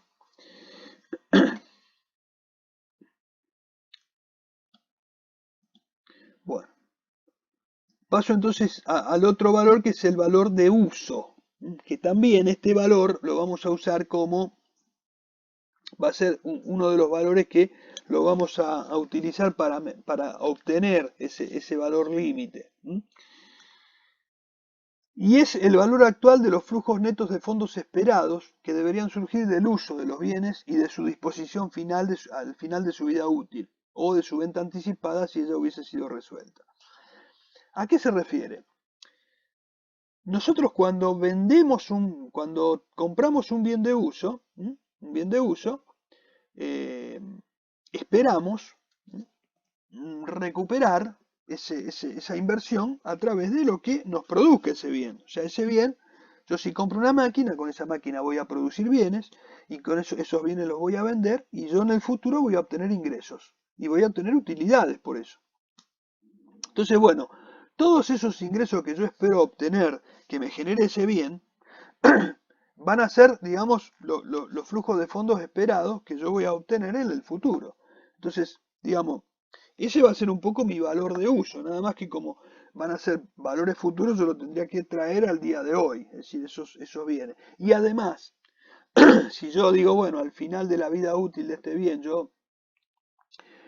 disposición final sería, si yo al final puedo obtener algo por la venta, por ejemplo, o sea, qué sé yo, un valor de rezago, un valor de que yo puedo llegar a obtener, yo puedo obtener el valor de rezago sería el valor que me quedaría al final, y bueno, y además el valor de venta no necesariamente va a ser ese valor de rezago, sino que va a ser el valor de desahogo es lo que yo voy a dejar como costo, pero yo a lo mejor después puedo, qué sé yo, al final puedo disponer de ese bien y venderlo, qué sé yo. Si yo digo, por ejemplo, aquellos bienes que a veces cada tanto se tienen que reponer. Supongamos que yo tengo, o sea, hago transporte de mercadería, de mercancía y bueno, y tengo camiones. Entonces, bueno, yo como política digo, bueno, tengo un camión, yo cada 5 años o 10, yo renuevo. Yo nunca tengo un camión, qué sé yo, más de 5 años o más de 10, no sé. Porque, bueno, por una cuestión de que yo, mi política es esa. Yo cada 5 años, el camión que llega a 5 años lo vendo y compro uno nuevo. Compro un 0 kilómetro. Entonces, por ejemplo, yo, digamos, eh, ¿cuál va a ser mi valor de uso? Y va a ser los flujos de fondos esperados que voy a obtener durante yo esos 5 años que yo voy a obtener ese bien. Y además, lo que voy a obtener al final por su venta. ¿Mm? Entonces yo digo, bueno, yo voy a venderlo a, qué sé yo, más o menos el valor de venta va a ser el 30% de lo que vale nuevo. Entonces, bueno, yo voy a tener ese valor traído al presente más los flujos de fondos esperados. Bueno, la suma de todo eso va a ser mi valor de uso. ¿Mm? Valor de uso. Entonces, bueno, ¿para qué me sirve? Es un valor de referencia. Es un valor de referencia para decir, bueno, ¿cuál va a ser mi valor recuperable? ¿Mm? Y entonces después decíamos que Profe, sí. entonces el valor de uso contempla las ganancias. O sea, por ejemplo, si yo digo, este camión a mí me va a generar mensualmente 1.000 pesos por mes de acá a 5 años. Sí, Sumo todo eso y lo traigo a hoy. Digo, claro, bueno, claro, este camión me debería generar esto más lo que yo le saque una vez que lo venda. claro, exactamente. Y después más lo que más yo, aparte yo vendiéndolo voy a obtener, qué sé yo, tanto. Entonces, bueno, sumo todo eso y digo, ese es mi valor de uso. Que no es, yo no voy a evaluar nada Ujú. con eso en principio. Es un límite. ¿Por qué? Porque si yo después tengo que ponerle un valor y digo, me estoy pasando de este límite, mira, este valor, este camión, la verdad que ya prácticamente no vale nada, y yo lo tengo evaluado a un valor alto, por ahí digo, che, no me puedo pasar de este valor, no puedo sobrevaluar el activo. Esto me pone un freno, me dice, mira, más este valor no lo puedo poner. Es para eso. O sea, no es que yo con esto voy a hacer no es que voy a estar evaluando todo el tiempo con esto, sino que es un valor de referencia como para no sobrevaluar. Generalmente voy a estar siempre por debajo de este valor, en general, porque, digamos, como yo voy a ir amortizando y todo, generalmente me voy a quedar muy por debajo de este valor en la práctica. ¿Mm? No es normal en la práctica que vos te pases de este valor. ¿Mm? No es muy normal eso. ¿Eh? Va a ser difícil que pase eso. ¿Mm? Bien. Y entonces llegamos acá al valor recuperable. Y entonces acá decimos para qué tenemos cada uno de estos valores de los que estuvimos hablando.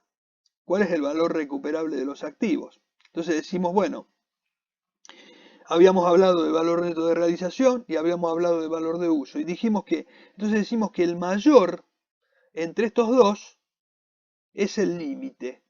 Entonces, cuando yo tengo que evaluar un bien, digo, a ver, yo no tengo que evaluar el bien por encima de este límite. Entonces, si por ejemplo, yo tengo un bien de cambio, por ejemplo, mercadería, y yo digo, ¿cómo la evalúo? Y la voy a evaluar, qué sé yo, estoy en un modelo tradicional. ¿Cómo evalúo en el modelo tradicional? Pregunto. Al costo histórico. Al costo histórico. El modelo tradicional al costo histórico, o sea, al costo ¿eh? de adquisición. Entonces digo, bueno, ¿qué pasa? Puede ser que ese costo de adquisición, yo digo, es tanto, y yo tengo que cuidar que no pase, que no sea superior a este valor que yo voy a sacar de acá, al mayor de estos dos. Yo digo, mira, el mayor de estos dos, por supuesto que si por ejemplo, que yo, valor de uso no tengo, porque una mercadería, bueno, el valor neto de realización, si acá no tengo contra qué comparar, será el límite será el valor neto de realización. Entonces digo, bueno, ese valor que yo obtengo ahí me fija un límite. Entonces digo, mira, el costo de ingreso, ese costo histórico, no puede ser mayor que el límite.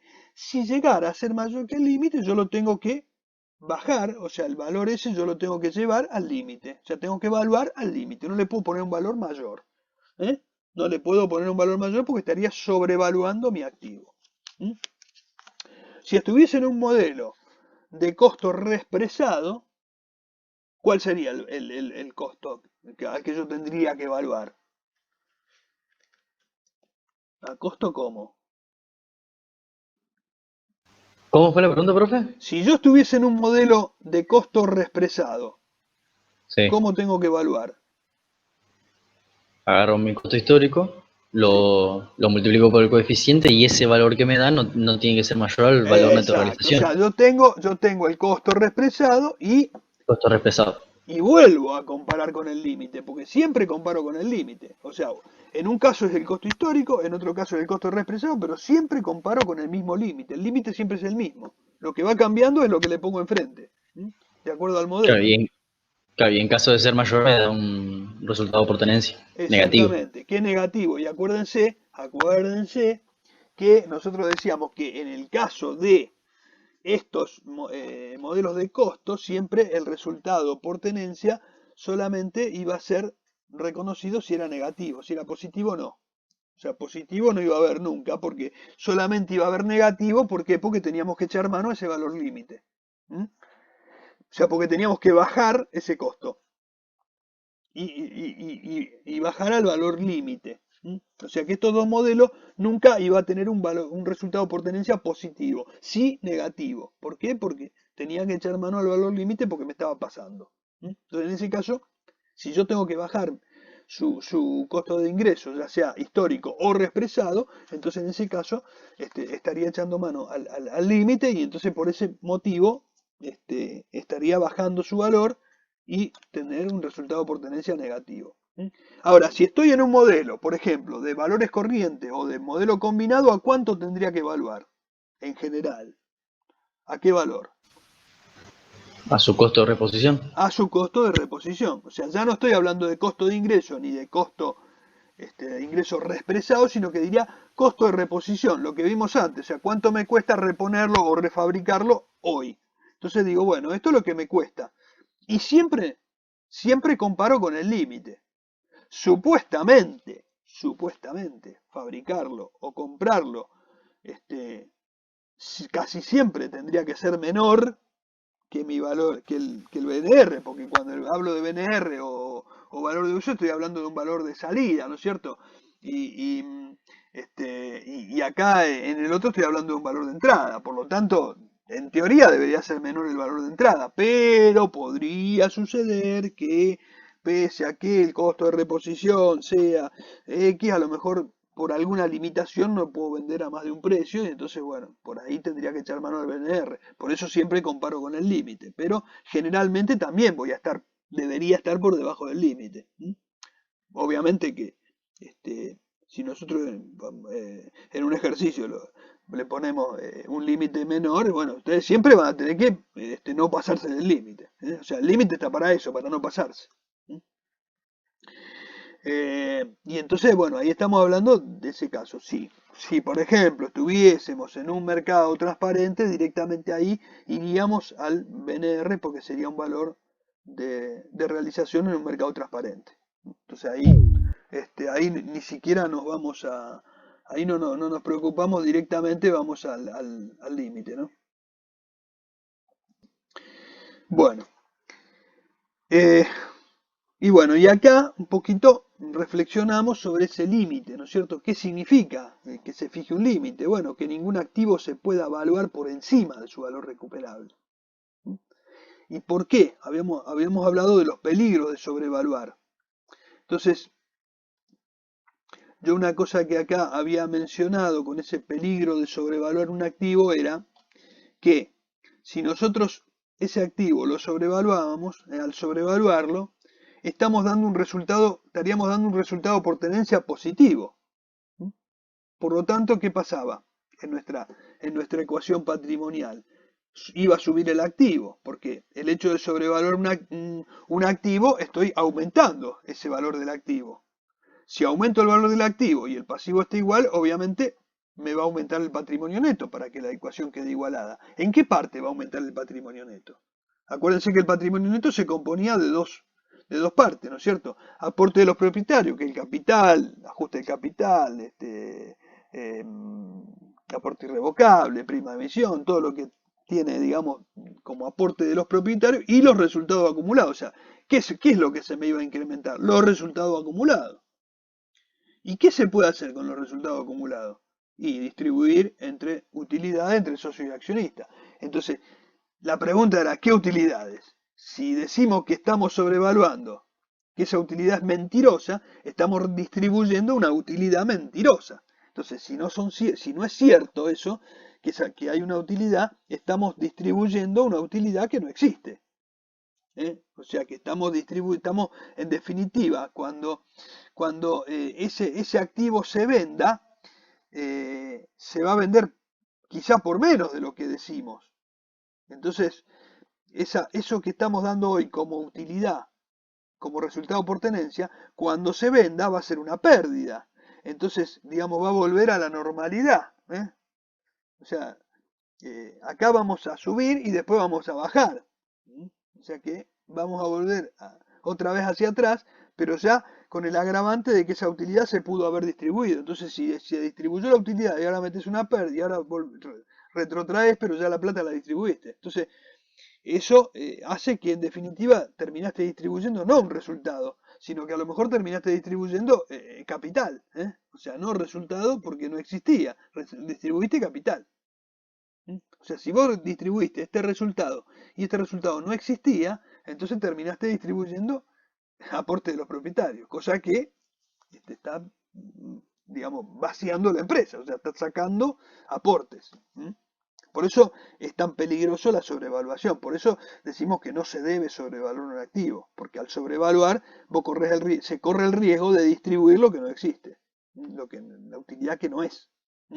Entonces, bueno, estos conceptos son los que tenemos que tener muy claros para resolver nuestros ejercicios.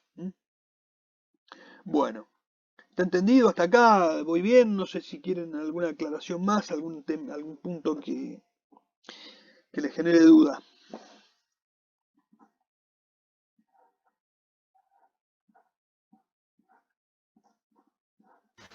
No, por mí no sé los demás chicos, a ver qué. Bueno, no sé, díganme. No, por mí está bien. Yo, de lo que pude repasar, llegué más o menos hasta esta parte, en realidad. Ajá, bien. Bueno, yo vuelvo a insistir, o sea, me gustaría que por ahí me pregunten cosas, en dudas, también, y no sé, que por ahí si tienen alguna inquietud me la digan, ¿no? Porque el tema es hacer una especie de retroalimentación, es decir, que vayamos discutiendo algunos temas. O sea, acá, digamos, esta clase pretendo que sea un poco más abierta para que, bueno, para que precisamente cambiemos opinión, aclaremos dudas y sirva, digamos, de un buen repaso. Pues si no, yo puedo repetir la clase, doy todo y qué sé yo, pero a lo mejor quedan algunas cosas dando vuelta y yo lo que pretendo es que digamos, se aclaren algunos puntos, ¿no? Bueno, sigo un poquito, bueno, con lo que son acá las depreciaciones, que en realidad, ¿qué fines perseguía la amortización? Decíamos, ¿no? Y decíamos que, bueno, la amortización, en realidad, ¿qué persigue? ¿Qué fin persigue? Es el mantenimiento íntegro de la capacidad de capital invertido por una empresa en un activo fijo. Impide que se distribuyan utilidades hasta tanto no se cubre el activo consumido. ¿Por qué? Porque la amortización, en definitiva, yo lo que voy haciendo con la amortización, ¿se acuerdan? Es mandar a pérdida de a poquito una inversión. Compré una máquina. Entonces de a poquito, ¿qué voy haciendo? La voy amortizando. ¿Y qué significa que la amortizo? Que todos los años mando un pedacito de esa máquina a pérdida. Entonces, vuelvo acá. ¿Qué pasa si yo acá tengo una... Profe, habíamos dicho que lo mandábamos a gasto, ¿lo mismo? Sí, a gasto, Pero perdí. pérdida. Ok. Sí. O sea, digamos, pérdida en general, digo, pérdida como... Ah, O sea, a gasto o a costo, ¿no es cierto? O sea, por ejemplo, qué sé yo, si es una máquina, va a formar parte, esa amortización la voy a terminar computando en el costo del bien, de los bienes, ¿no es cierto? claro. Pero digamos, es una pérdida, ¿no es cierto? No es una ganancia. Ujú. Entonces, ¿qué pasa? Vuelvo a este cuadrito. Si yo acá el resultado acumulado, a mí se me junta acá una pérdida, en realidad esta flecha va para abajo. O sea, me voy al revés, digo, en lugar de dar ganancia, doy pérdida. Si doy pérdida, ya no distribuyo esa utilidad. O sea, es como que yo mandé esa amortización ahí, di una pérdida, entonces por eso no voy a distribuir nada, porque eso es pérdida. ¿Me explico? O sea, esa amortización que yo registré una pérdida. O sea que eso va a hacer que haya menos para distribuir, porque hay menos utilidad. Entonces yo me aseguro que todos los años como un poquito de esa utilidad y no distribuyo el resultado. Entonces lo que me estoy asegurando es que con esa pérdida que estoy dando no me llevo la plata, y esa plata que queda dentro de la empresa me permite o me tendría que permitir poder ir haciendo la reserva necesaria para poder reponer, llegado el momento, esa maquinaria.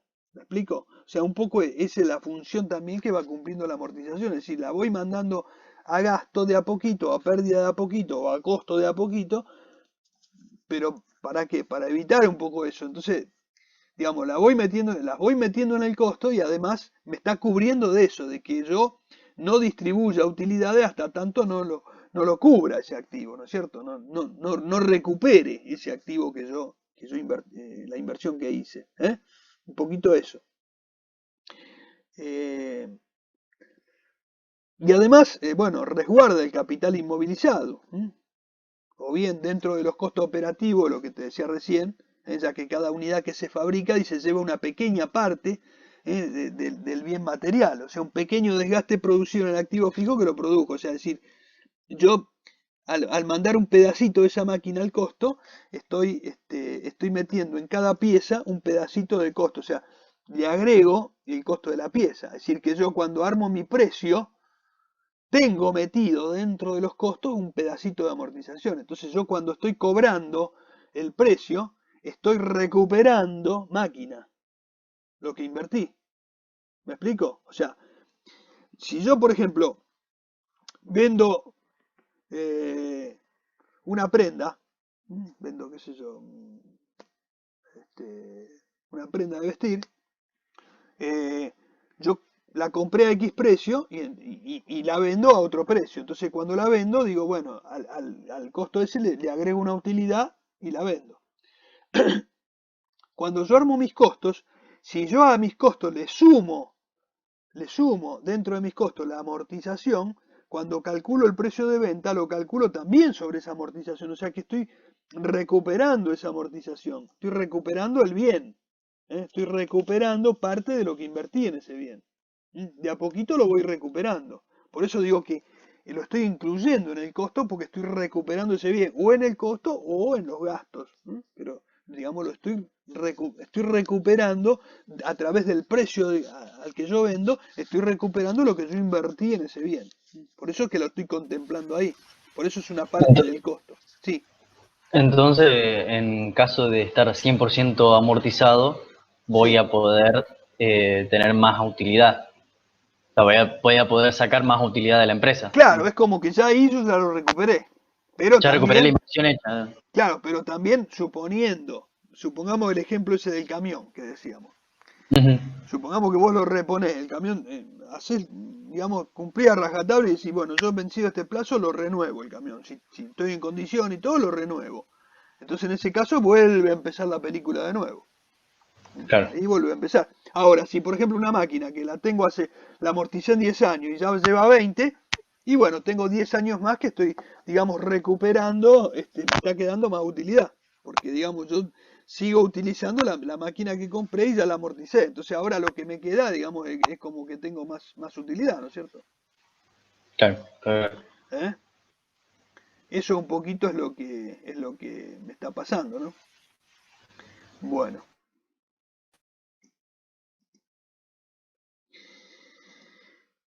a ver. Bueno, esto un poquito con estos conceptos generales que tengo acá. Ahora, eh,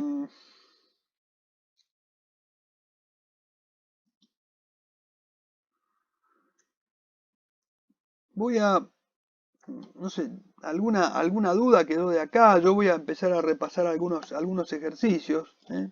Repasarlos, no los voy a desarrollar todo otra vez porque lo tienen. O sea, lo que vamos a hacer es repasar algunos ejercicios con sus conceptos, como para que, digamos, vuelvan otra vez a refrescar un poco los conceptos, ¿no?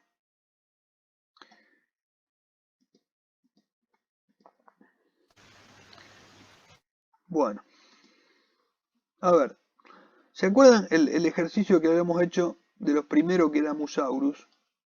Que habíamos vendido un inmueble en una fecha, o sea, habíamos vendido, por ejemplo, acá un inmueble el 1 de abril, ese inmueble la operación se había hecho a 2 años, perdón, a 4 años, entregando un pagaré que se iba a pagar, o sea, eso se iba a pagar a los 4 años. Bueno, eso tenía, ¿se acuerdan? Una parte se cobraba al contado y el resto se financiaba. O sea, la parte financiada teníamos que detraerle los intereses porque, digamos, tenía un valor, pero un valor que en este caso iba a ser de 4 años después. O sea, nosotros cobrábamos 200.000 pesos, pero 50 lo cobrábamos ahora y los otros 150 dentro de 4 años. Entonces, esos 150 tenían un interés implícito. Entonces, bueno,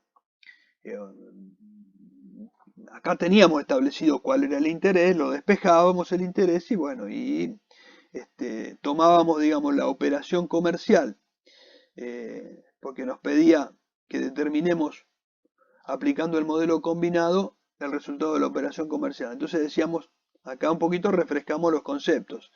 Teníamos una venta que era igual a la operación comercial. O sea, la venta la teníamos que calcular tomando venta contra el costo, pero siempre tomando como precio de venta el precio de venta de contado. Y lo que era propiamente financiación, o sea, los intereses se iban a tomar como una financiación y se iban a ir devengando con el transcurso del tiempo, cosa que se iba a ir cargando ese interés a medida que transcurría el tiempo. Entonces, bueno, y entonces ahí vamos cargando esos intereses. En este caso, en este ejercicio, que teníamos 200.000 pesos y decíamos, bueno, 50 se cobraba el contado y 150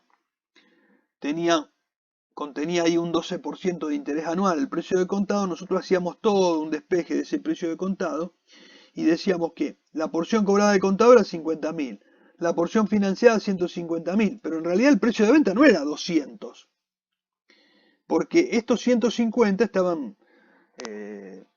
contenían intereses, entonces había que sacarle esos intereses. Entonces, en definitiva, ¿qué hacíamos?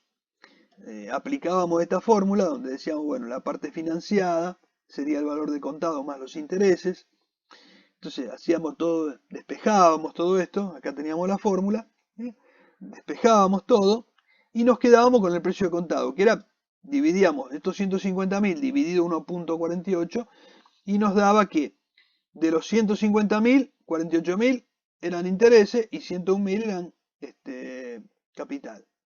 Entonces, el precio de venta en realidad se integraba por los 50.000 más los 101.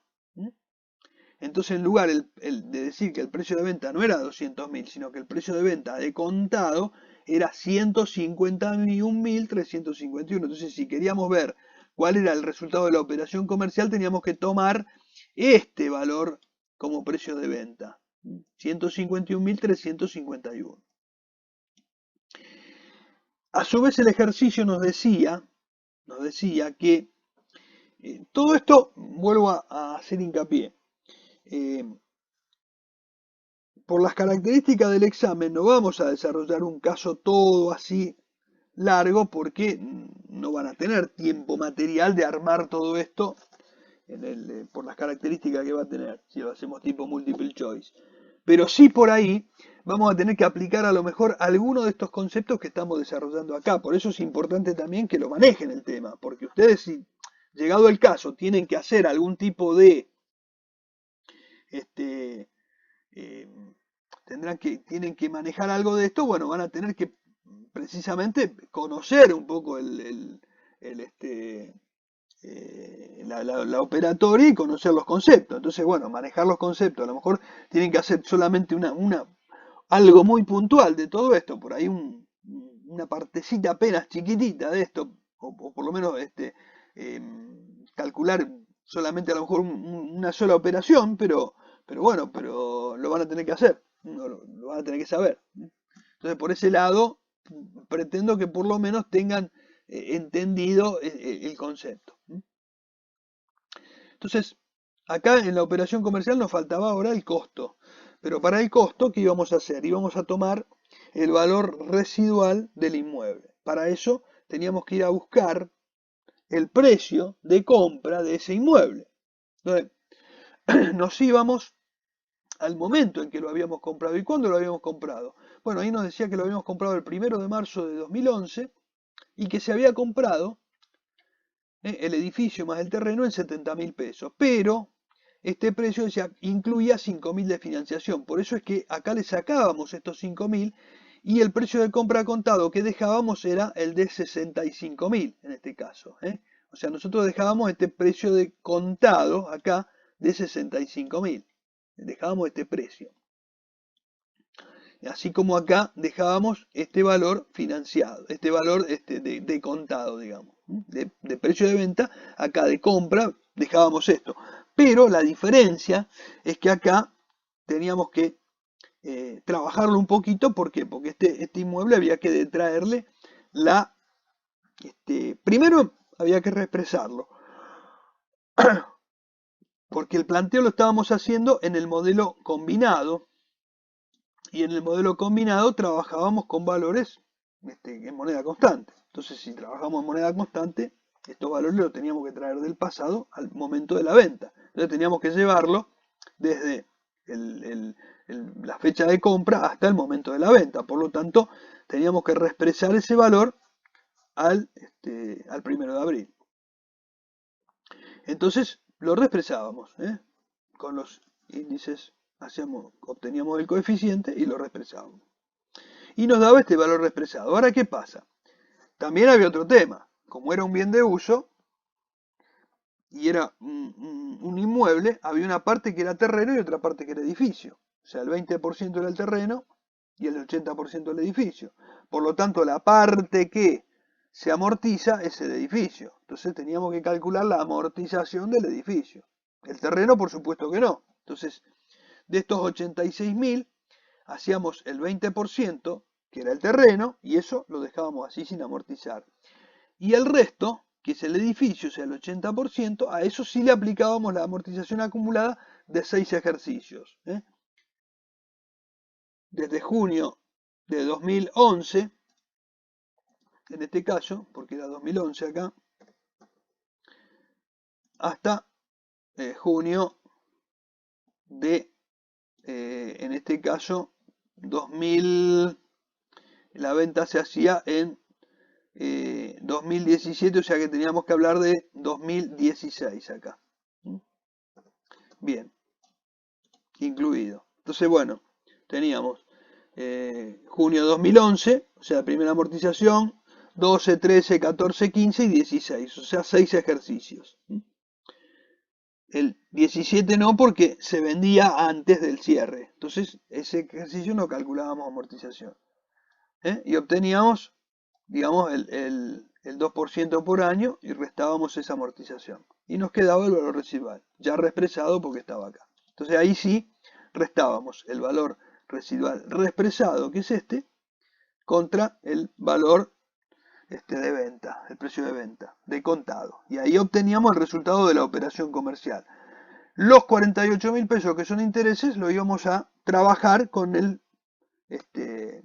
con la financiación. Es decir, a medida que transcurría el tiempo íbamos a ir devengando esos intereses y pasarían a ser intereses ganados en el momento en que se vayan devengando. Bien.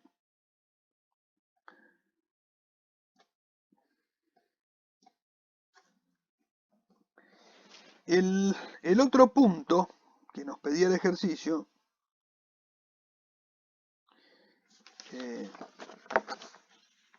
es, bueno, determinar por el modelo de costo tradicional el resultado real de la operación financiera que expondrá en los estados contables al 30 de junio de 2018. Bueno, acá, fíjense que en junio de 2018, que era el cierre de ejercicio, la venta se había hecho en abril de 2017, o sea que tenía que ver los intereses por este periodo. Porque me estaba preguntando resultado real de la operación financiera. Entonces, los intereses nominales totales de la operación, o sea, los 48.000 pesos, son por 1.440 días. 1.440 días. Esto es, digamos, del principio hasta el final, desde el 1 de abril hasta el 1 de abril de 2021. Ahí, durante todo este tiempo, esos 48.649 de intereses se devengaban durante todo este tiempo. Entonces, de acá hasta acá teníamos 1.440 días. Perfecto. Entonces, nosotros, el ejercicio que finaliza al 30 de junio, se imputan, en este caso, 30 de junio de 2018, que es el ejercicio siguiente acá, se imputan 360 días. ¿Por qué? Porque yo tenía el ejercicio este, yo la venta la hice acá, el primer ejercicio que cerró es este, al 30 de junio de 2017, acá. Entonces, ya los intereses de este periodo quedaron como resultado de este ejercicio, del que cerró acá. En el nuevo ejercicio, de junio de 2017 a junio de 2018, tengo un año de intereses. Ese año de intereses van a ser resultado de este ejercicio. Entonces yo acá voy a imputar solamente 360 días, o sea, de estos intereses voy a imputar 12.000, estos son 4 años. Un año de intereses lo voy a imputar al ejercicio que cierra el 30 de junio de 2018. Y como es como estamos en el modelo de costo tradicional, yo no tengo acá RECPAM, no calculo RECPAM, no calculo este resultado inflacionario. Por lo tanto, los intereses nominales van a ser iguales a los reales. ¿Por qué? Porque los intereses nominales van a ser los intereses a los que no le voy a contraponer resultado inflacionario porque este modelo no los contempla, no los reconoce. Entonces, por lo tanto, los intereses reales son iguales a los nominales. ¿Quedó esto claro? ¿Lo refrescaron este tema?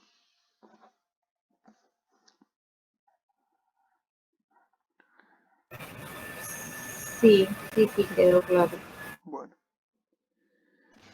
Lo único que sí, si tuviera RECPAM, lo que hago es indexo esos... si tuviera RECPAM ahí, calculo el del año. Claro.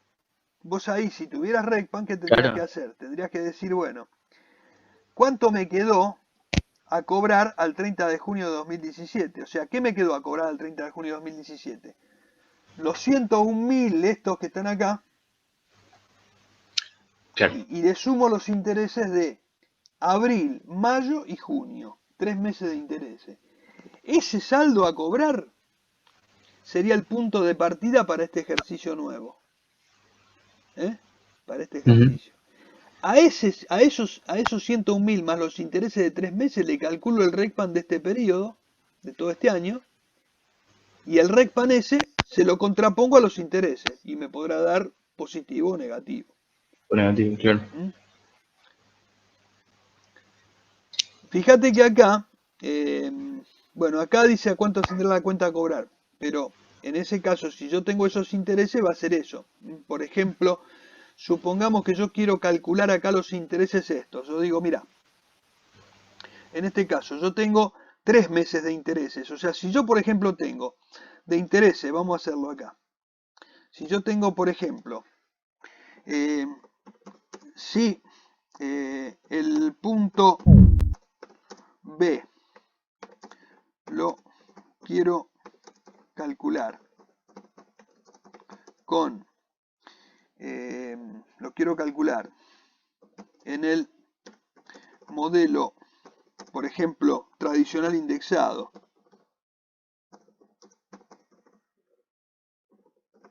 o combinado, voy a hacer lo siguiente.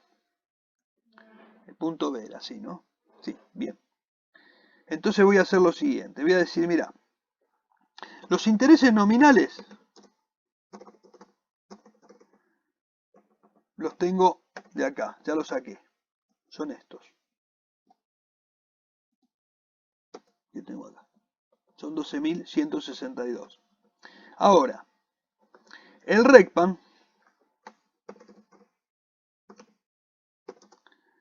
lo voy a calcular sobre ¿qué cosa? Yo voy a tener, en este caso, los 101.351 que tengo acá, que estoy financiando, esos, o sea, voy a tomar la porción o capital financiado, vamos a ponerle para que sea financiado, que son los 101.351 que están acá, estos. Agrego intereses de abril, mayo y junio de 2017. Voy a correr acá para trabajar más cómodo. Entonces voy a tener intereses de 3 meses. O sea, es 1.013 por mes. Tendríamos 3.040 pesos de intereses. Bien. Entonces sobre este valor yo voy a calcular mi RECPAM. Entonces voy a calcular el índice. A ver si es que no me acuerdo si lo tengo acá como dato. A ver. Ah, junio 2018 sí lo tengo. Bueno, entonces digo, índice julio 2018, que era 2000, ahí, sobre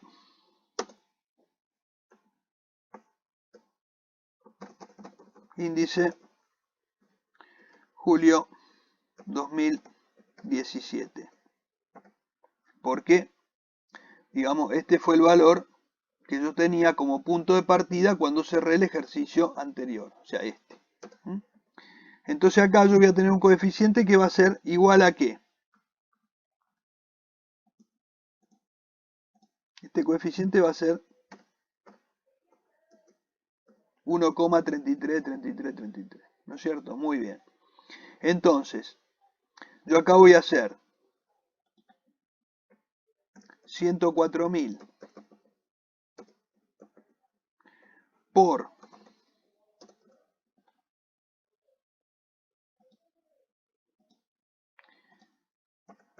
1,3333 y esto me da, ¿cuánto me va a dar acá? Me va a dar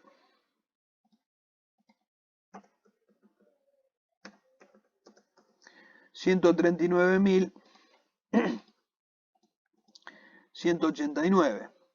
Y esto yo lo voy a comparar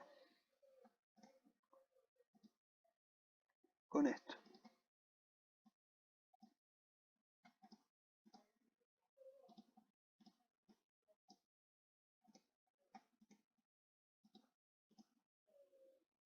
O sea, yo acá voy a obtener esta diferencia. Entonces, ¿esto cómo va a ser? ¿Positivo o negativo? Este interés de acá. ¿Cómo va a ser?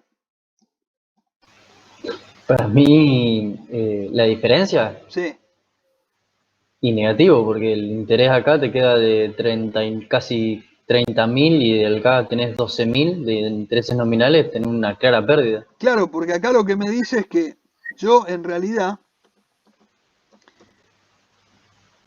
yo tendría que cobrar para mantener el valor, yo tendría que estar cobrando no 104, 139. Y yo en realidad, o sea que yo tendría que tener una diferencia de 34.000 pesos con Como respecto mínimo a... para salir derecho. Claro, pero yo en realidad de intereses termino cobrando 12 de intereses por ese periodo.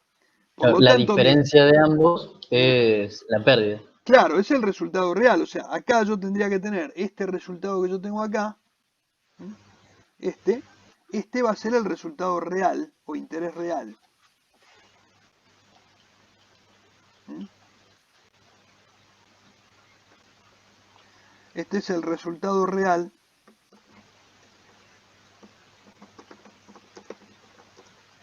o interés real, ¿m? Que es el nominal,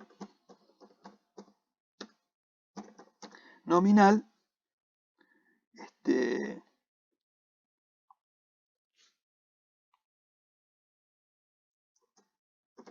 con el RECPAM.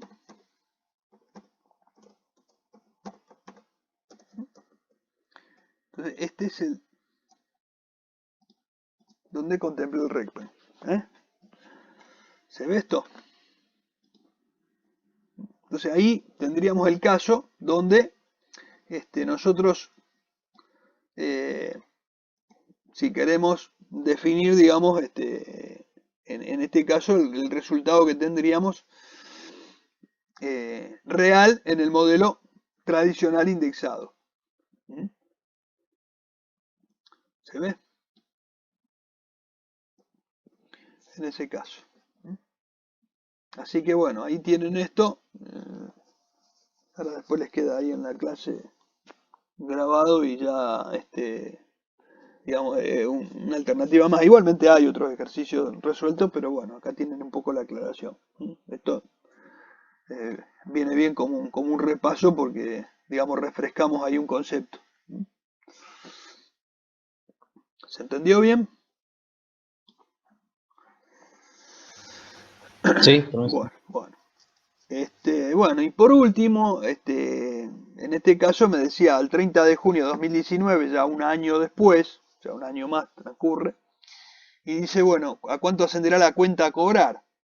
Y acá lo que decíamos era que la cuenta a cobrar desde 1 de abril se iban acumulando acá los intereses, porque como no cobraba nada, digamos, se iban acumulando el capital más los intereses devengados hasta esta fecha. Entonces acá lo que tengo son el capital financiado, que eran los 101.000, más los intereses devengados desde el 1 del 4 de 2017 al 1 del 4 al 30 del 6 de 2019. Acá. Entonces, bueno, ahí teníamos 810 días. Porque en realidad, ¿qué teníamos? Teníamos desde... eh,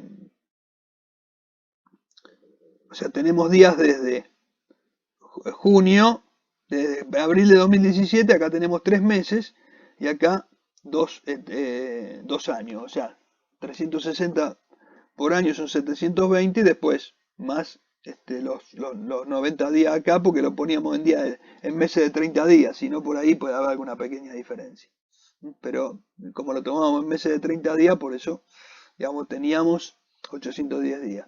Lo tomamos redondo. Y bueno, entonces le sumamos los intereses nominales. Acá sí, acá no hay, acá no le contraponemos ni inflación ni nada. Acá simplemente son intereses reales y esta cuenta a cobrar es 2019, ¿no? Bueno, está ahí, ¿se entendió esto?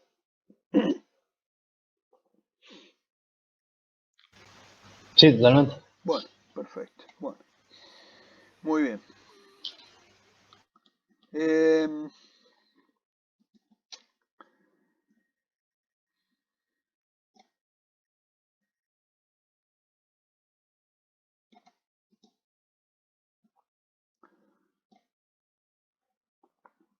bueno, habíamos hecho acá una operación de plazo fijo, era un caso, lo miramos así rapidito. Ya nos queda poco tiempo, pero bueno, lo miramos rápido. Este es un caso donde con fecha 31 de agosto esta empresa realizó una colocación a plazo fijo de 1.200.000 pesos al 1,5% de interés mensual por 120 días. Entonces, bueno, la colocación lo hizo acá el 31 de agosto, cierra ejercicio el 31 de octubre y el plazo fijo vence el 30 de diciembre. Entonces, la pregunta que hacía acá era a cuánto ascendía en el modelo de costo tradicional el saldo de la cuenta a plazo fijo al 31 de octubre. Y bueno, lo que hacíamos acá era sumarle los intereses nominales, porque, digamos, cuando hablábamos de saldo de la cuenta, lo que hacía, ojo acá siempre, yo les hacía la aclaración, que si el plazo fijo vence a los 120 días, aunque hagamos un corte antes y decimos, bueno, el balance cerró antes y queremos ver al corte cuánto decía la cuenta a plazo fijo, los intereses de vengado, aunque no podamos retirar el dinero, lo tenemos que contar, porque en realidad están ganados. Transcurrió el tiempo y los intereses están ganados. Así que, cuando nosotros decimos intereses de plazo fijo, le sumamos los intereses de estos 2 meses y sumamos el 1.200.000 más el interés de 2 meses. Por eso es que teníamos, por esos 120 días, 72.000 pesos. Pero acá, como son 60 días, sumábamos la mitad de esos intereses y teníamos el saldo al cierre acá, este 1.236.000, que era el 1.200.000 más 2 meses de intereses, estos 2 meses de intereses. Entonces, en el saldo de plazo fijo, teníamos acumulados estos 2 meses de intereses. Y ahí no tenemos que hablar de inflación ni nada, porque simplemente es el interés nominal, el interés pactado. O sea, ¿cuánto tengo que cobrar? Esto, independientemente de la inflación. Es lo que tengo pactado y lo que voy a cobrar, o lo que tengo ganado hasta ese momento. En el modelo combinado nos pregunta ahora cuál será el resultado de la colocación que se expondrá el 31 de octubre de 2019. O sea, me está preguntando 31 de octubre en el próximo ejercicio. O sea, ya acá me voy por acá al final, al próximo ejercicio. Entonces, yo acá tengo 2 meses de intereses, que son los otros 2 meses de intereses, que son 36.000 pesos, que son los que faltan, pero a su vez, yo acá tenía, como estoy en el modelo combinado, hacemos lo mismo que hicimos antes, o sea, le calculamos a ese 1.236.000 pesos, que era lo que me había quedado de saldo acá, al cierre del ejercicio, acá, al cierre del ejercicio, este 1.236.000 que me quedó acá, me quedó expuesto a la inflación por estos 2 meses. Calculo el RECPAN de esos 2 meses, que me da negativo, 49.000, contra los intereses y tengo un valor negativo de 13.440. Y después lo único que hago es reexpresarlo a moneda de cierre del ejercicio, porque como estoy en modelo combinado, lo tengo que mostrar en valores de cierre. Y simplemente acá en este caso lo reexpreso. Bueno.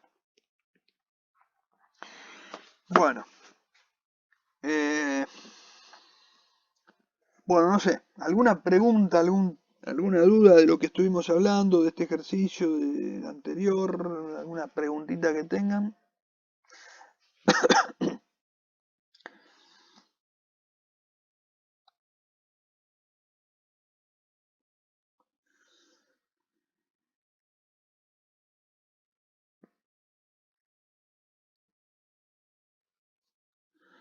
¿Está todo entendido?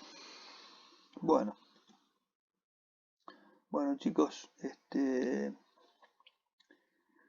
si estamos ya no tenemos ninguna duda,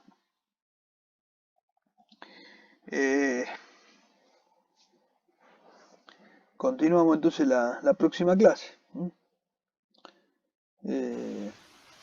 Ok, profe. No sé si vayan viendo, por favor, mándenme si tienen alguna duda, algún tema puntual que quieren que veamos y lo explicamos.